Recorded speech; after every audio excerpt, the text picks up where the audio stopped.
तो आप सभी ने बचपन से सुना होगा कि जो जितना ज़्यादा हार्ड वर्क करेगा, उसको उतनी ज़्यादा सक्सेस, प्रॉस्पेरिटी, रिजल्ट्स मिलेंगे।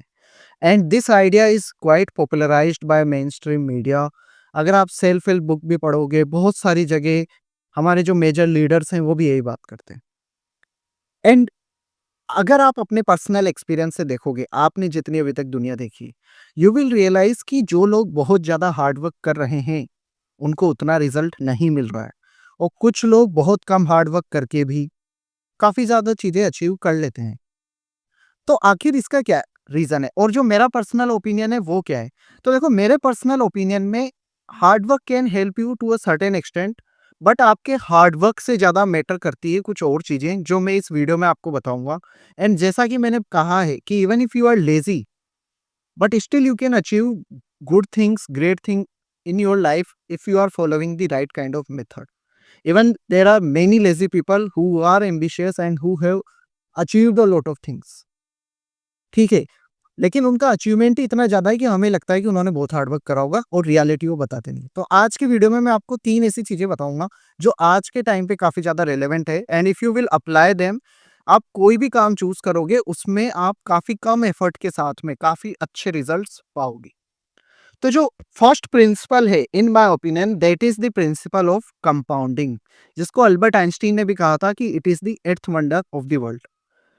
और इसके बारे में आपने काफी ज्यादा सुना भी होगा, बट प्रैक्टिकल वे में मैं बताऊंगा कैसे आप कंपाउंडिंग को अप्लाई कर सकते हो। तो फर्स्ट ऑफ ऑल, अगर आप कोई भी काम चूज कर रहे हो तो उसमें आपको पहले ये देखना है कि क्या ये काम विद टाइम कंपाउंड होगा कि नहीं होगा। फॉर एग्जाम्पल, कुछ ऐसी चीजें हैं जो विद टाइम कंपाउंड होती है। अगर आप किसी एग्जाम के लिए प्रिपेयर कर रहे हो, तो जो जितना टाइम आपको फर्स्ट टाइम पॉलिटी लक्ष्मीकांत पढ़ने में लगा था, उतना टाइम आपको जब उसे आप सेकंड बार पढ़ रहे हो, थर्ड बार पढ़ रहे हो, फोर्थ बार पढ़ रहे हो, नहीं लगेगा। तो वो काम आपके लिए आसान होता जा रहा है क्योंकि वहाँ पे कंपाउंडिंग वर्क कर रही है। अगर आप पब्लिक स्पीकिंग की फील्ड में जा रहे हो, तो इनिशियली आपको ज़्यादा एफर्ट डालना पड़ता है और विद टाइम आप काफ़ी कम एफर्ट के साथ में सिर्फ सोचते हो और चीज़ों को बहुत अच्छे से बोल सकते हो।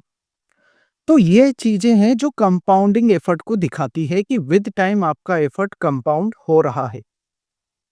अब इसके बाद में बात करते हैं, कुछ ऐसी चीजें हैं जहां पे आपका एफर्ट कंपाउंड नहीं होता। फॉर एग्जांपल, अगर आप किसी कॉल सेंटर में काम कर रहे हो और वहां पे आप कॉल रिसीव करते हो, कंप्लेंट्स रिसीव करते हो कस्टमर्स की, तो वहां पे यू विल सी कि आपका एफर्ट कंपाउंड नहीं हो रहा है। आप रोज 8 घंटे काम कर रहे हो, 10 घंटे काम कर रहे हो, लेकिन वो जो काम आपने 1 साल पहले करा था उसकी आज कोई वैल्यू नहीं। इसीलिए काफ़ी सारे लोग 12-12 घंटे काम करते हैं, बर्नआउट हो जाते हैं और जब कंपनी को उनकी ज़रूरत नहीं होती, कंपनी उन्हें निकाल के फेंक देती। ऑर्गेनाइज़ेशन को ज़रूरत नहीं होती, वो उनको निकाल के फेंक देता। तो आपको हमेशा मेक श्योर करना है कि आज जो आप कर रहे हो, कुछ ऐसा करो, वो फ़ील्ड चूज़ करो, वो काम चूज़ करो जो विद टाइम कंपाउंड हो, ताकि आपके पास में दिखाने को रहे कि पिछले 1 साल जो मैंने मेहनत करी थी, वो इस साल भी मेरे काम में आ रही है। सेकंड चीज़ जो है, वो है आपका स्केलेबिलिटी। ऐसे काम चूज़ करो जिन्हें स्केल करा जा सके। मिनिमम टीम के साथ में भी उन्हें स्केल करा जा सके, ऐसे भी काम आपको आने चाहिए। फॉर एग्जाम्पल, अगर आप कोई ऑनलाइन कोर्स बनाते हो, आपने एक बार वो कोर्स बनाया, अच्छे से बनाया, मेहनत करके बनाया, उसको आप हर साल बेच सकते हो। हर साल उसकी सेल्स हो सकती है, उसमें कुछ लेटेस्ट अपडेशन करके आप उसे सेल कर सकते हो। तो एफर्ट आपने एक बार डाला और उसको आपने स्केल करा और वो आपको उतना ही बेनिफिट देगा जितनी ज़्यादा कस्टमर्स को आप सर्व कर सकोगे। इसका दूसरा एग्जांपल देता हूँ, बहुत सारे एस्पायरेंट उससे रिलेट करेंगे। लक्ष्मीकांत किताब है, अगेन लक्ष्मीकांत पे आता हूँ। तो लक्ष्मीकांत किताब है, स्पेक्ट्रम बुक है, बहुत सारी ऐसी किताबें जो एक बार लिखी, अच्छे से लिखी और उन्हें स्केल करके डिजिटल, फिजिकल इस तरीके के फॉर्मेट में सेल करा गया ताकि वो ज़्यादा से ज़्यादा लोगों तक पहुँच सके, उन्हें सर्व कर सके। तो ये है एग्जांपल स्केलेबिलिटी का कि और कंपाउंडिंग का भी। उन्होंने एक बार अच्छे से किताब लिखी, बार-बार उसे थोड़ा-थोड़ा अपडेशन वो टीम करती रहती है और वो बिकती रहती है लेटेस्ट एडिशन के साथ। तो इस तरीके का आपको करना है। लेकिन यहाँ पे आपको मेक श्योर करना है कि आपकी वर्क की क्वालिटी बहुत ज़्यादा अच्छी हो।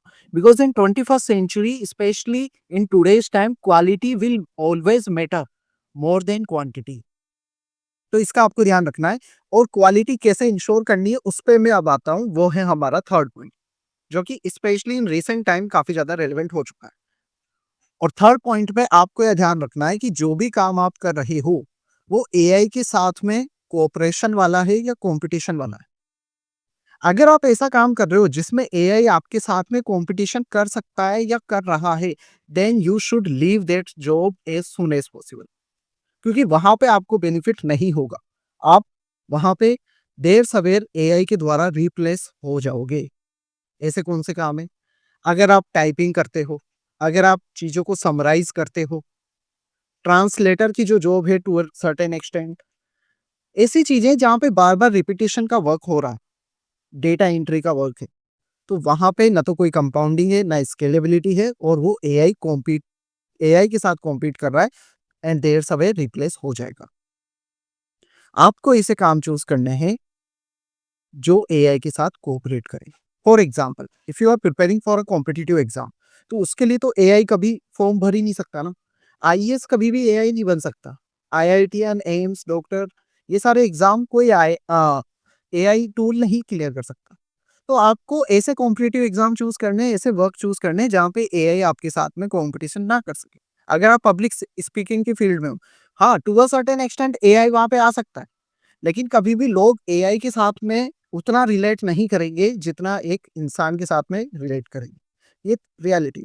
तो आपको ऐसा काम चूज़ करना है जहाँ पे आप एआई के साथ में कोऑपरेट कर सको। एआई आपके साथ में डायरेक्टली कॉम्पीट नहीं कर सके, लेकिन आप एआई का इस तरीके से इस्तेमाल कर सको, एआई के साथ मिलके ऐसा काम कर सको जिसकी क्वालिटी बहुत ज़्यादा अच्छी हो और आप बाकी लोगों को कॉम्पिटिशन में हरा सको।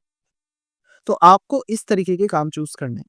If you will follow these three principles of compounding, scalability and AI cooperation, then you will see कि आप बहुत कम एफर्ट कर रहे हो लेकिन कंसिस्टेंट सेल्फ डिसिप्लिन वे में टारगेटेड वे में एक सिंगल एरिया में फोकस के साथ एफर्ट डाल रहे हो, वो कंपाउंड होंगे, स्केलेबल होंगे और एआई के साथ में उनकी क्वालिटी भी इंप्रूव हो जाएगी।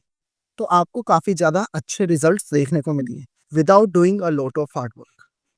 So this was my analysis. I hope आपको कुछ चीज़ें यहाँ से पता चली होंगी।